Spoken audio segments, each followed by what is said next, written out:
Este é mais um 20 Jovens, 20 Distritos, o podcast que o leva a viajar pelos 20 distritos eleitorais do território nacional.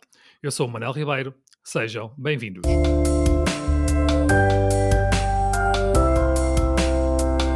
Braga é das cidades mais antigas de Portugal. Com 2000 anos de história, a capital do Minho foi das poucas que viu a sua população aumentar em 2021.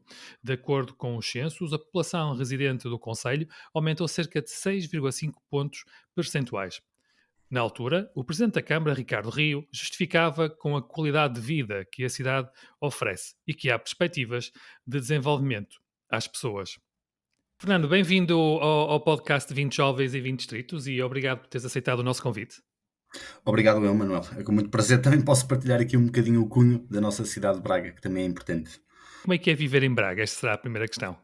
Bem, eu nisso, pronto, efetivamente eu nasci em Braga, portanto tem sido um trajeto que digamos que tem tido o seu início desde o primeiro momento, portanto vivi aqui a minha vida toda. Apesar de ter trabalhado no Porto e ainda trabalho atualmente, portanto neste momento ainda estou aqui num formato um bocadinho mais híbrido. Mas efetivamente viver em Braga é bom, dá-nos as condições mínimas, e neste caso como jovem, para um jovem progredir a nível social, a nível académico, a nível profissional. Obviamente que tem limitações, como qualquer outra cidade tem, e Braga tem uma particularidade, o facto de ser a terceira maior cidade do país, ou pelo menos estar bastante perto disso, às vezes deixa-nos aqui um bocadinho no intervalo entre, às vezes, as realidades de uma cidade mais pequena e algumas limitações que ainda não, efetivamente temos e não conseguimos ainda ser como Porto e Lisboa. Portanto, às vezes andamos ali um bocadinho no meio, tem coisas boas, tem coisas menos boas, Pois é. mas Tu dizes que trabalhaste no Porto, ou melhor, que trabalhas no Porto. Portanto, és natural de exatamente. Braga. Isso quer dizer que vais e vens todos os dias para o Porto. E, efetivamente, aliás, é um percurso que já começou desde a altura em que comecei a estudar, porque na altura, a nível universitário, também fui para o Porto, aliás, para o Distrito do Porto, neste caso fui para a cidade de Maia, mas sim, é um sistema que já estou aqui um bocadinho habituado, esse ir e voltar, apesar de que, efetivamente, desde a pandemia houve aqui um balanço um bocadinho mais sereno, ou seja, o formato híbrido permitiu-me ter um bocadinho mais de calma E tu quando vais para o Porto, vais como? Vais de transportes públicos? Vais de carro? Como é que Olha, fazes? Manuel, eu comecei pela via mais económica, efetivamente, através dos transportes públicos, só que, efetivamente, a nível de horários, obrigava-me a acordar umas horas um bocadinho impróprias, ou pelo menos não era tão desejável assim acordar às 6 da manhã. Portanto, essa rotina que tornou-se efetivamente cumprida, ou seja, de sair muito cedo de casa e chegar a casa tarde. Obviamente que depois da pandemia consegui fazer aqui uma pequena alteração, até a nível de custos, e consegui efetivamente agora vou e venho de carro, porque obviamente já não é todos os dias, mas foi um bocadinho, digamos que experimentei ambos os sistemas, o transportes públicos e depois a começar a ir e a vir de carro. Isso, os transportes públicos, estamos a falar de quê? De comboio ou de autocarro? Estamos a falar de comboio e de metro, no meu caso, porque eu Ok. estudava na Maia, o que me obrigava a ter 1 hora e meia de comboio e depois mais 1 hora de metro, o que Na complicava um Maia bocadinho. estavas quê? Estavas no Ismael, era? Exatamente, estudava no Ok. ISMAI, tirei comunicação lá, portanto, para teres uma ideia, de uma forma muito prática, uma pessoa tem que ir às 6h30, chegava a campanha às 7h30, depois mais 40 minutos para chegar ao ISMAI e depois o processo inverso, obviamente, para voltar Uhum. para casa. Não é assim tão mal de todo, tendo em conta que Braga tem essa ligação do comboio de hora em hora, não Exatamente, é? eu apesar de tudo, nisso sou algo privilegiado no acesso Braga-Porto. Eu vejo, por exemplo, inúmeros colegas meus que vêm de outras zonas um bocadinho menos acessíveis, digamos assim, e efetivamente às vezes são 2, 3 horas para ir para casa, ir e vir, depois há mais o autocarro. Portanto, apesar de ser caminhos longos, os acessos são fáceis. Eu nisso não me posso queixar. És Braga, estudaste no Porto, agora trabalhas no Porto. Já alguma vez Correto. pensaste em sair ou viver noutra cidade que não Braga? Já, e obviamente torna-se um cenário um bocadinho óbvio, até a nível de lógica. E, efetivamente que aqui ainda há questões familiares que me prendem, de certa forma, e depois efetivamente também as questões da habitação. Nesta altura, efetivamente estou mesmo nesse processo de mudança e encontrar algo que me seja mais próximo do meu trabalho, mas efetivamente ainda não é fácil, porque as pessoas vê os preços em casa em Braga, assustam-se, mas depois vê os do Porto e assustam-se um bocadinho mais. Portanto, é um processo que está, obviamente, a seguir, está iminente, mas ainda não é fácil a nível de custos, digamos assim. Uhum. Nós sabemos que, pronto, é uma realidade que o Porto de facto aumentou muito e o custo de vida está muito mais alto, as rendas das casas, mas o mesmo também acontece em Braga. Braga também sofreu um boom muito grande, não foi? Exatamente, falaste há bocado no aumento da população, que é claro e em Braga é notório, mas também não é só a subida de população, também é a subida de preços. Eu dava-te um exemplo aqui de uma forma mais prática e eu lembro de há 2 anos procurar um T1, por exemplo, 400 ou 500 euros. Agora o normal, salvo raras exceções, que obviamente ainda existem, estamos sempre a apontar para os 700, 600 e tal, portanto é uma diferença substancial ainda, digamos assim. Isso é o valor de uma renda, de um aluguer em Braga, é isso? Exatamente, renda de aluguer em Braga, sim. Uhum. Que neste momento está na volta dos 700, 700 e tal, é isso? Sim, obviamente, há sempre algumas exceções e uma pessoa até às vezes fica um bocadinho desconfiada, não sei se vai faltar uma parede ou alguma parte da sala quando vê um preço mais reduzido, mas sim, o normal é esse. E depois, obviamente, quando falamos aqui de preços de venda ou mesmo depois de entrar no aluguer T2 ou T3, obviamente que os preços acrescem ainda mais, torna-se um bocadinho complicado, sim. No entanto, Braga, e peço desculpa interromper-te, mas compreendo que Braga ainda seja um bocadinho mais atrativo em relação ao Porto de Lisboa e talvez também se justifique esse acréscimo de população, que não é só propriamente portugueses, mas também há aqui uma comunidade brasileira bastante forte que está a entrar aqui no distrito. Por acaso era isso que eu te ia perguntar, enquanto bracarense ia-te mesmo perguntar em que é que consistiu este aumento, este interesse, porque é que as pessoas estão tão interessadas ou ficaram interessadas em Braga, o que é que leva a pensar esse aumento? Eu acho que há aqui uma divisão, porque obviamente que há uma vertente nacional e eu sinceramente não tenho essa proximidade com esses dados, mas se pode haver efetivamente aqui uma aproximação nacional de quem vive mais nas zonas mais periféricas de querer Braga, porque efetivamente é uma cidade grande, mas que ainda não tem as mesmas dificuldades a nível económico que tem Porto e Lisboa. Portanto, é aquele gap que falámos há bocado, está ali entre a cidade pequena e os grandes centros de Porto e Lisboa, estamos ali um bocadinho no meio. Portanto, acredito que haja essa vantagem, efetivamente, e até porque estamos a ter muitas zonas que antes eram rurais, que agora estão a ser transformadas em habitação, muito próximas da cidade. Portanto, há essa evolução que é clara. Mas efetivamente depois há aqui também uma grande margem, uma grande percentagem internacional, que eu aí já não sei a razão ao certo, mas deve haver aqui também uma divisão, ou seja, entre efetivamente quem quer mudar para Braga, mas que vivia já em Portugal, e quem vem do Brasil, de França, de Inglaterra. Essas razões já desconheço um bocadinho.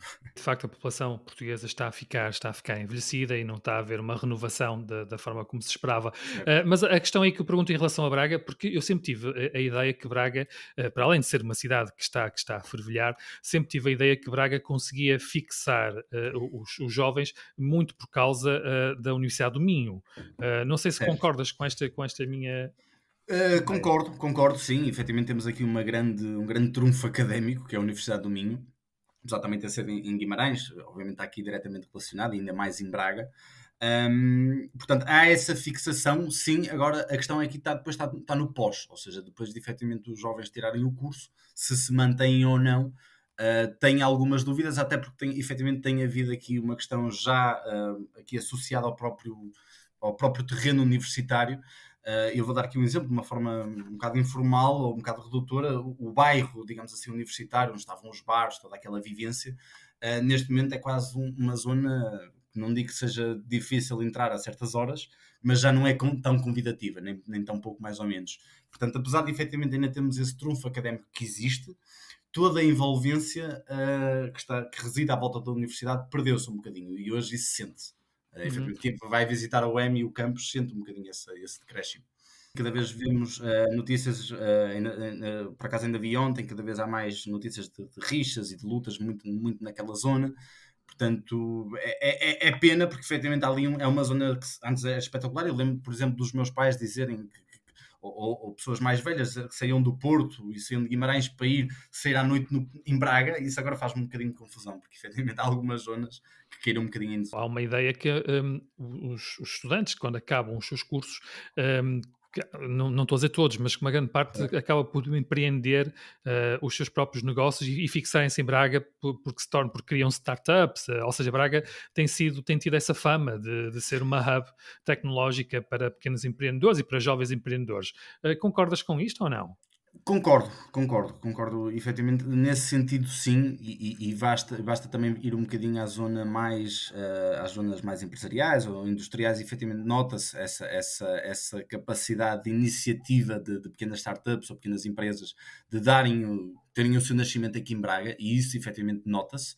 Portanto, eu acho que isso é uma valência, digamos que das mais positivas que ainda temos, é essa possibilidade de em Braga, apesar de no meu caso não ser o melhor exemplo, mas a possibilidade de em Braga uma pessoa efetivamente poder criar o seu próprio negócio. Penso que nesta altura nossos ouvintes, quando estiverem a ouvir este episódio, eles vão se perguntar, mas porquê é que foste estudar para o Porto? Claro, e eu aqui ponho um bocadinho de meia-culpa, porque efetivamente foi mesmo uma questão, e eu aqui não quero de alguma forma menosprezar um bocadinho a cidade de Braga, mas com 18 anos, ou naquele caso com 17, estava um bocadinho farto da cidade. Mas isto é uma questão que eu faço um bocadinho mais de meia-culpa.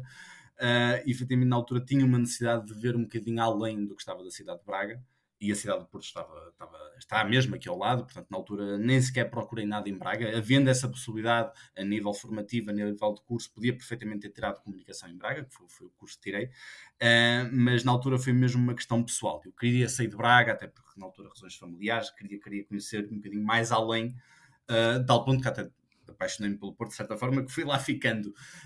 Mas efetivamente é por meia culpa, porque eu sei que se quisesse, podia ter perfeitamente ter tido a minha vida académica aqui em Braga. Foi mesmo uma questão meramente pessoal. Mas olha, tu querias ir de Braga, mas também acabaste por não ir parar muito longe. O Porto é mesmo aí ao lado.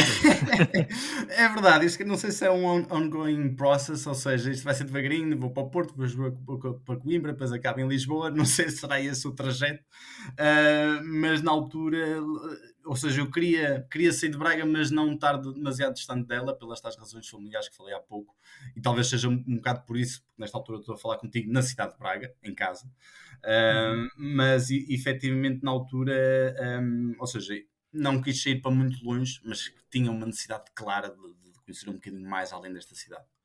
Ainda neste âmbito das distâncias, a Braga também pode beneficiar, ou pode não, de certeza que beneficia dessa proximidade do Porto, não é? Sim, sim, claramente. E eu percebi isso quando, eu lembro do meu primeiro dia de aulas no SMAI, ter encontrado três ou quatro colegas de Braga na mesma turma. Portanto, há essa facilidade, sim, sim, Uhum. sem margem de dúvidas. Quais são assim as principais vantagens em viver em Braga? Eu acho que, e fazendo aqui um bocadinho até a comparação, olhando aqui para um grande centro como o Porto, eu acho que a grande vantagem é termos um bocadinho melhor dos dois mundos. Ou seja, nós termos a facilidade a nível como falámos há bocado, até a nível académico, formativo, a possibilidade de depois tem havido uma grande aposta da ciência e da tecnologia na cidade de Braga, mas mesmo quem está fora dessa área, há uma facilidade de fixação, digamos assim, que ainda existe. No entanto, se calhar não há aquele frenesim que se calhar levaríamos com a cidade do Porto ou com a cidade de Lisboa. Dando-te um exemplo, apesar de ainda termos, por exemplo, algumas dificuldades de acessos para quem sai, para quem entra, vem de uma freguesia ou de um concelho do distrito e entra efetivamente no centro da cidade, há ainda claras dificuldades. No entanto, eu vou dar um exemplo. Eu saí de Gaia há 1 hora e meia e tive que te pedir para atrasar um bocadinho esta entrevista. Sim, sim, sim. E mesmo que se fosse para não ir para Braga, não era muito diferente, porque sair daquela zona de grande afluência de carros e de trânsito, principalmente na zona do Dragão, é muito complicado.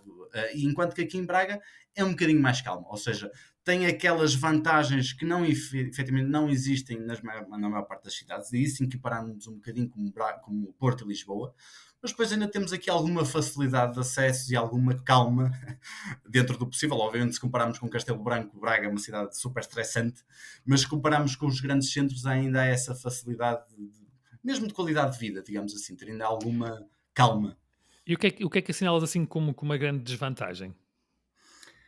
A grande desvantagem, eu acho que é efetivamente alguma frustração, e aqui vou dar um cunho muito pessoal, de efetivamente vês uma cidade de Braga com condições para ser o que quiser dentro da sua própria dimensão, mas depois ainda não sei se há uma falta de envolvência, aqui falo particularmente como jovem, a nível de ligação com a cidade.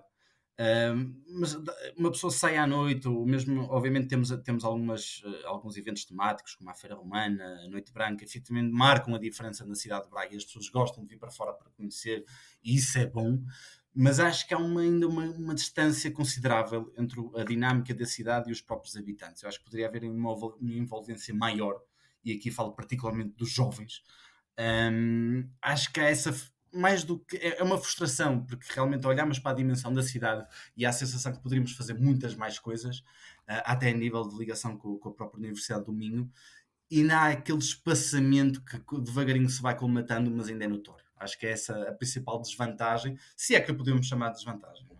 Depende da faixa etária, depende de várias coisas. Estás a falar da cultura, é isso? De falta de Sim, da eventos parte da culturais? vertente mais cultural, sim, da vertente Uhum. mais cultural, que obviamente depois também está ligada à própria dinâmica da cidade e à própria agenda, digamos assim, a agenda cultural diretamente. Acho que poderia haver ainda um bocadinho mais de envolvência, e sendo Braga uma cidade tão jovem, que ainda há 10 anos era a cidade europeia da juventude, Sim, exatamente. e olhando depois dessa atribuição, talvez tenha ficado um bocadinho de algumas coisas por fazer.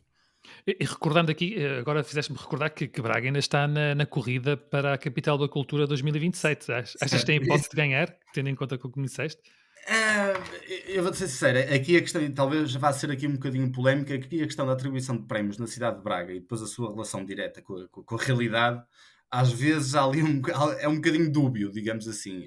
Já ouvi inúmeros prémios, e aqui vou ser o mais sincero possível. Eu lembro que ainda há 3 anos houve uma atribuição de um prémio que sinceramente já não me recordo qual era, mas que esteve aqui afixado na cidade, pela cidade toda, que depois foi quase praticamente admitido pela Câmara que aquilo foi uma questão de atribuição quase escolhida por eles, ou seja, depois houve ali uma questão monetária. Portanto, as atribuições que dão a esta cidade, sem querer tirar aqui algum mérito, obviamente que existe, mas sinceramente não sei depois qual é o efeito prático que teria, porque uma coisa é no ano em que se celebra efetivamente essa atribuição, e efetivamente existem coisas e atividades para fazer, mas depois há ali um apagada chama um bocadinho ténue que se percebe claramente. Uhum. Mas espera lá, eu não percebi o que eu não percebi foi Pois. a resposta à minha pergunta. O que é que queres dizer com isso? Queres dizer que Braga vai ou não ganhar a Capital Europeia da Cultura em O que eu te 2026? quero dizer é que acredito que ganhe, mas não sei depois qual é a diferença prática depois dessa atribuição, porque efetivamente já sentimos aqui alguma frustração a nível da cidade de alguns prémios que efetivamente foram atribuídos a Braga, Já estou a mas perceber, já estou a perceber. percebes? Ou Sim. seja, se há a possibilidade de ganhar ou não, acredito perfeitamente que haja, como houve com as outras. Depois qual vai ser o efeito prático disso, é que ainda não sabemos. Já estou a É mais perceber. por aí, É é muito mais é por aí. muito o fogo de vista, não é? Pode ganhar, Um pode receber esses prémios todos, mas depois na prática pode vir a não acontecer ou não fazer aquilo Um que bocadinho, exatamente isso, e exatamente. não Mais do que a corresponder às atribuição, expectativas. exatamente isso. Ok, por acaso não estava. Confesso que me perdeste ali um pouco. Olha, diz-me Também é cá uma culpa. coisa, e diz-me cá uma coisa, Fernando. O que é que tu fazes? Trabalhas em quê? Tu há bocado disseste que estudaste comunicação, trabalhas na área da comunicação, és Claro, jornalista? sim e não, ou seja, eu efetivamente tirei o curso de comunicação a pensar que queria ser jornalista, e era uma realidade na altura. Comecei efetivamente como jornalista, até no Jornal Notícias, portanto, mais uma vez no Porto, mas com o prolongar da atividade, digamos assim, percebi, e é uma realidade que efetivamente acompanha vários setores, percebi que havia ali um bocadinho de efeito pirâmide, ou seja, ou estamos efetivamente no topo, naquela percentagem dos 2, 3%, ou o estilo de vida é um bocado precário. E a nível da comunicação social em Portugal e do jornalismo em português, não sei se tu corroboras comigo, mas efetivamente ainda há uma precariedade que ainda é algo notória. E se não estamos a certa altura, ou seja, apesar da paixão pelo jornalismo estar lá sempre presente, a certa altura comecei a ter outro tipo de necessidades. E apesar de neste momento ainda estar dentro do âmbito da comunicação, comecei a trabalhar com as revistas e com os órgãos de comunicação mais na vertente comercial. Ou seja, até porque os órgãos de comunicação hoje dependem muito da vertente da publicidade e da parte Uhum. mais comercial. Comecei a entrar mais nessa vertente.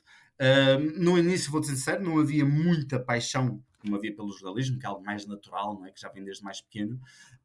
Mas foi uma coisa que rapidamente também fui ganhando o gosto pela atividade, e agora tenho a possibilidade de trabalhar efetivamente no campo mais do marketing, mais comercial, mas ainda faço sempre alguns trabalhos, tanto a nível pessoal como a nível de freelancing. O jornalismo está sempre espero eu que esteja sempre próximo de mim e eu próximo dele. É uma pena, nós estarmos, nós, quer dizer, o jornalismo está na situação em que está, tendo em conta que é mesmo um meio essencial para uma sociedade democrata, não é? Para viver E em a tendência democracia. não parece vir a melhorar, antes pelo contrário, isso obviamente já é uma conversa para outras Acha, alturas. deixa-me só te fazer aqui uma Claro. pergunta que me ocorreu e depois encerramos esta questão. Tu achas que o governo devia ter aqui uma intervenção mais forte no sentido de apoiar mais o jornalismo cá em Portugal? Sim, porque claramente o financiamento, garante a independência dos órgãos de comunicação, ou pelo menos fortalece a possibilidade da mesma existir.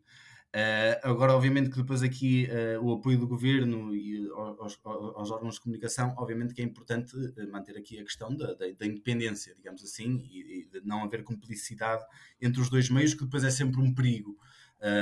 Mas efetivamente sim, acho que sim, porque à margem do que acontece em alguns setores muito particulares, e o jornalismo é algo essencial para uma sociedade e para o seu cotidiano, para o seu dia a dia, para os seus cidadãos, claramente que sim.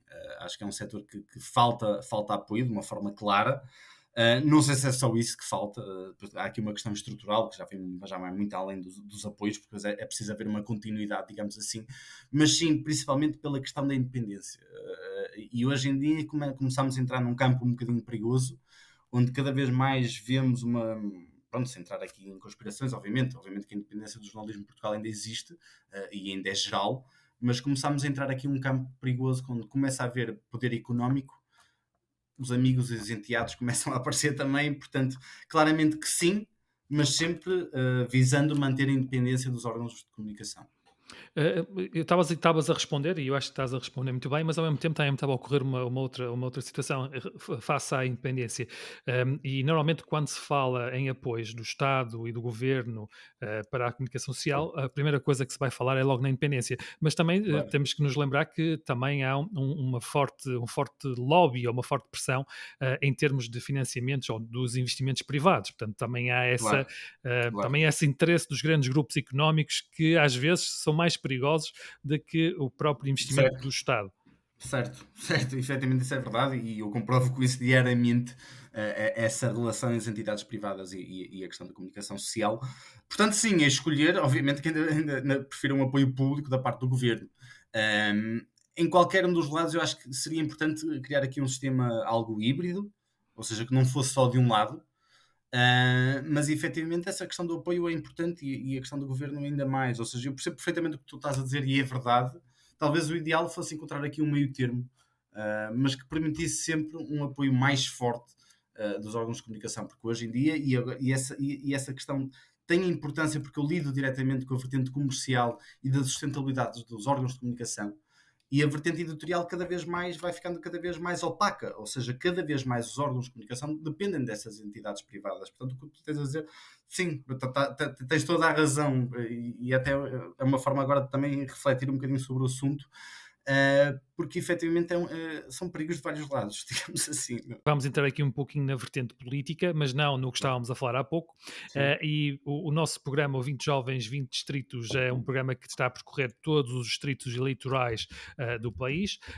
Esta ideia surgiu ainda na altura das eleições, das legislativas, e na altura a questão aqui que se colocou foi: será que os nossos jovens, será que os jovens em Portugal têm noção ou têm ou acompanham a política nacional. Portanto, a primeira pergunta que eu te queria colocar neste âmbito da política é que normalmente há um sentimento assim generalizado entre os jovens que é sentirem-se esquecidos pelos políticos. Concordas com esta afirmação? sim, sim, sim, a 200%. Eu acho que há aqui várias camadas. Ao desinteresse por sentir efetivamente essa desconexão entre as entidades políticas e os jovens, portanto, eles sentem-se ignorados, portanto, também não vale a pena estarmos interessados numa coisa se não vão olhar para nós, eu isso corroboro a 1000%. Existe também algo que já vai um bocadinho além das faixas etárias, que é a questão da desconfiança. Obviamente que ser político hoje não é a mesma coisa que era há 30 anos atrás, vai havendo até, devido aos inúmeros casos da justiça, que felizmente começa a haver alguma atenção relativamente a isso e já não passa tudo em claro, mas há esse sentimento de desconfiança hoje em dia, e é triste porque paga sempre o justo pelo pecador, mas efetivamente há uma conexão muito direta entre o político e o homem que pode fazer trafolhices, ou que vai roubar, ou que vai corromper. E é triste, porque também desmobiliza um bocado quem quer entrar, quem quer fazer algo diferente, e obviamente sem culpa nenhuma. Portanto, há esse sentimento de desconexão que eu acho que é nacional, e eu sinto isso de uma forma muito próxima e muito direta. Um, e acho que depois também há ali uma sensação de. Eu, pelo menos, eu reparei nisso nos últimos anos. Eu acho que sempre a maior adesão dos jovens a tudo que é político, propriamente dito, costuma ser quando é organizado por eles. Ou seja, quando são os próprios jovens a terem iniciativa e a terem autonomia de poder efetivamente passar a sua mensagem, a ter as suas atividades, manifestações, seja o que for. Portanto, quando há essa autonomia dos jovens, diretamente ligados aos mais variados partidos, eu sinto que há um interesse muito maior, muito mais claro, muito mais dinâmico. Quando não há essa autonomia e é efetivamente pegar nos jovens para mostrar que estão a trabalhar com jovens, ou que os jovens estão a fazer alguma coisa, quando há um bocadinho aquela questão do fogo de vista, e se perde essa autonomia, a desconexão é quase total.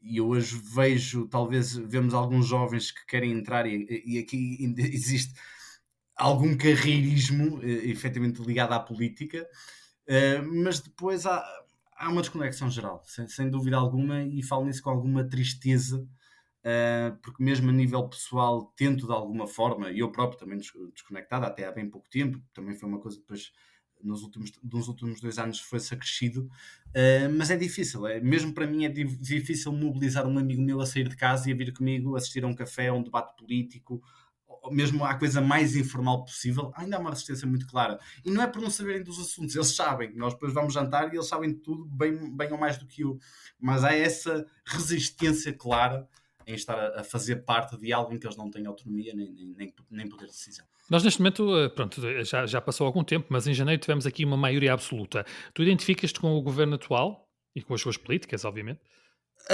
Não, não me identifico. Efetivamente, tenho a noção de que poderia haver cenários piores, e isso às vezes era um bocadinho de compensação, mas não me identifico. Há algumas coisas que já concordei, outras que discordo, mas efetivamente acho que falta uma visão, e se é para entrar por aí, dou já o meu cunho. Acho que falta uma visão um bocadinho mais, menos fechada, ou seja, aqui vamos já entrar aqui num espectro mais nacional, como é óbvio, mas claramente sinto que ainda há uma apropriação muito grande do Estado nos portugueses. E vejo uma dependência cada vez maior, e olhamos para as faixas etárias mais elevadas, então a questão do nível de apoios sociais é quase impensável.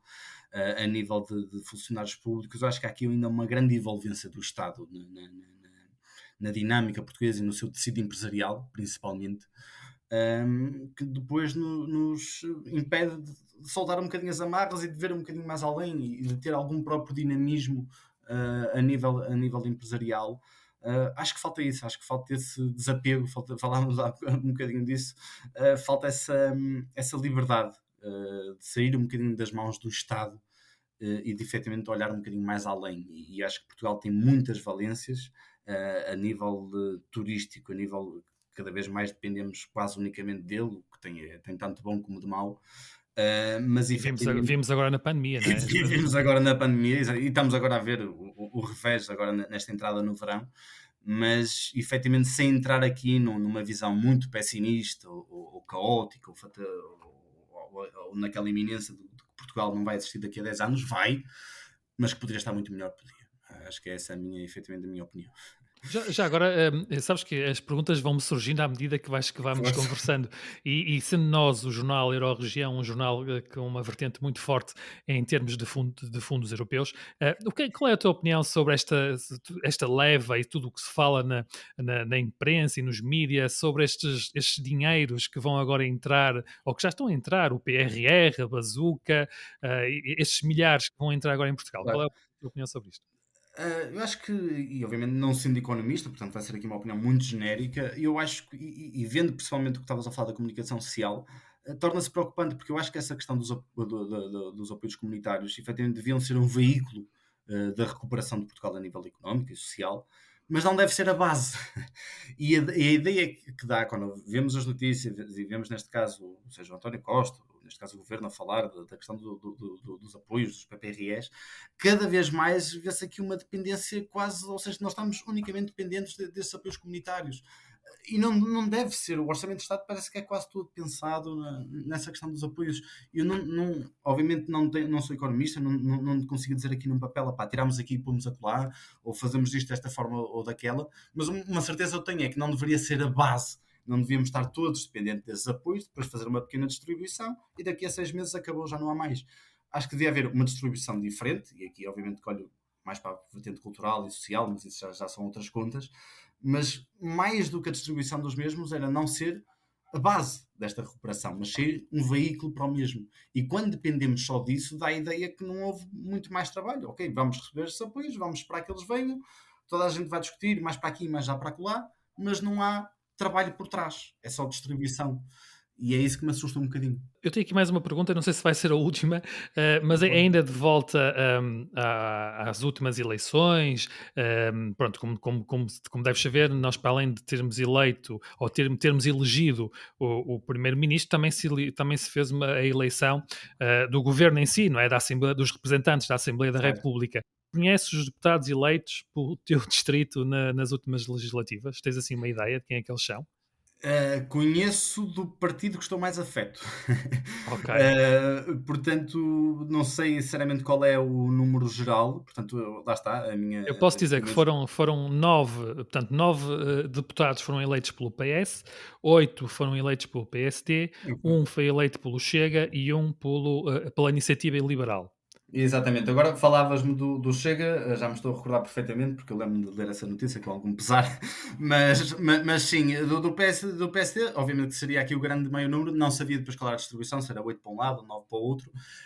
Efetivamente sabia, agora falaste da questão do Chega, lembro perfeitamente, e sabia da questão da Iniciativa Liberal. Não estava tanto a par do PS-PSD, porque é sempre um número tão generalizado, tão grande, que Uhum. já passa um bocadinho ao lado. Mas tens assim uma ideia de quem é que eles são? E achas que estas pessoas, portanto, estes 9 deputados do PS, 8 do PSD, um do Chega e um da Iniciativa Liberal, são capazes de representar bem Braga, ou o distrito de Braga? Ah, acho que depende. Eu, por acaso, no que toca ao PS, tenho a noção de pelo menos duas das pessoas, e efetivamente, assim, depende. Acho que é uma questão que vai um bocadinho além dos partidos, sabes? Efetivamente, na iniciativa Liberal, o caso do Rui Rocha, acho que é efetivamente uma adição importante, mas aqui eu nem olho muito para a perspectiva política. Acho que nesta altura também é importante a questão de haver aqui alguma, devolver aqui alguma postura, neste caso ao Parlamento, à Assembleia da República. Por exemplo, eu vou dar um exemplo a nível nacional, fiquei muito contente com a ida do Rui Tavares, porque acho que é importante levar pessoas com desse paradigma, digamos assim, para a Assembleia da República, e agora tivemos a entrada do Chega. Aqui falo, obviamente, o mais sincero e pessoal possível, obviamente, que preocupa-me um bocadinho a nível de discussão política do que é que ela pode ser feita, e haver uma discussão real na Assembleia da República, não só ser aqueles bitites que estamos habituados a ouvir. Portanto, a nível de Braga, fico contente com a questão da iniciativa liberal. A questão do Chega, nem tanto, mas eu isso, vou ser sincero, é uma questão transversal, aparecesse quem aparecesse. A questão do PS e do PSD, efetivamente, não tenho o conhecimento suficiente para dizer que sim, que não, que vai ser uma boa adição ou não. Estive mais atento ao espectro nacional e fiquei contente com algumas edições a nível do Rui Tavares Do Partido Livre. exatamente do Partido Livre, nomeadamente do Carlos Guimarães Pinto, do Porto, também achei muito importante, porque acho que são pessoas que fazem falta na Assembleia da República, ainda mais agora.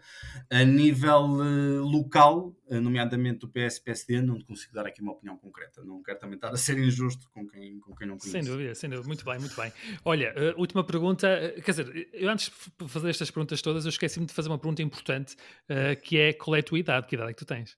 Claro, 27 anos. 27 anos. 27 anos, muito bem.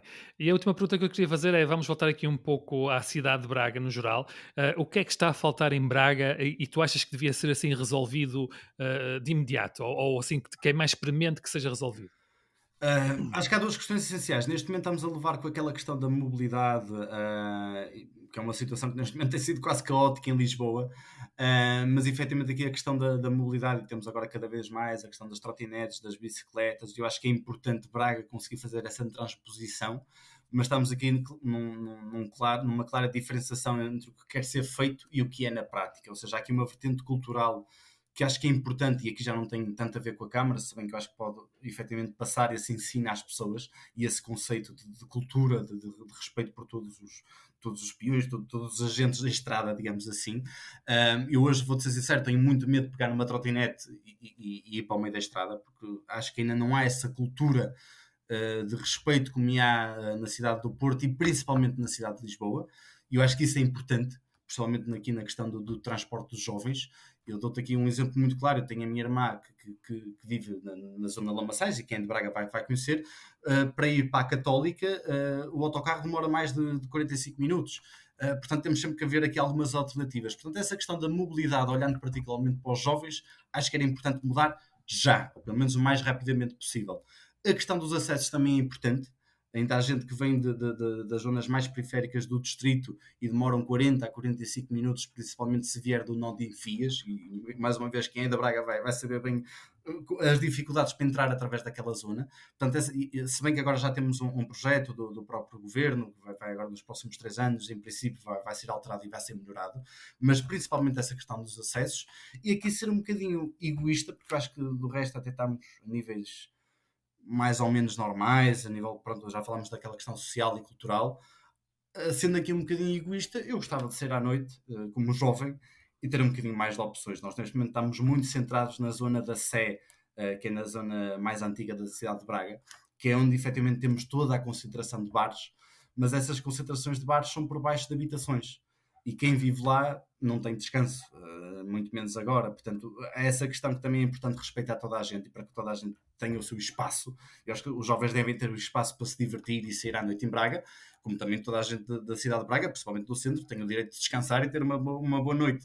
Portanto, eu acho que essas pequenas coisas, olhando aqui um bocadinho para uma perspectiva mais jovem, obviamente, vou ser um bocadinho egoísta, mas essas três vertentes acho que era importante mudar um bocadinho de uma forma célebre, pelo menos. Muito bem, Fernando. Eu devo dizer que não és nada egoísta. Nós estamos a falar, é mesmo essa a Um perspectiva, bocadinho, só um bocadinho. é a perspectiva jovem, e acho que estás no teu direito de reivindicar mais locais de lazer, e também a questão da mobilidade, que é muito importante. E eu penso que Braga até tem uma falha muito grave em termos de transportes públicos. Ultimamente tem recuperado, porque eu sei que eles renovaram a frota de autocarros recentemente, mas continua a ser aí um problema grande Exatamente, para. até pelo exemplo que falei há bocado da minha irmã, é um caso óbvio, ou é o Uber, ou temos que dar boleia, porque o autocarro ou vai com uma grande antecedência, ou então fica mesmo complicado, e isso é importante mudar, sem dúvida. Muito bem, Fernando, muito obrigado pelo teu tempo, pela entrevista. Foi muito bom conversar contigo. Obrigado, Emanuel, e desejo a melhor sorte aqui no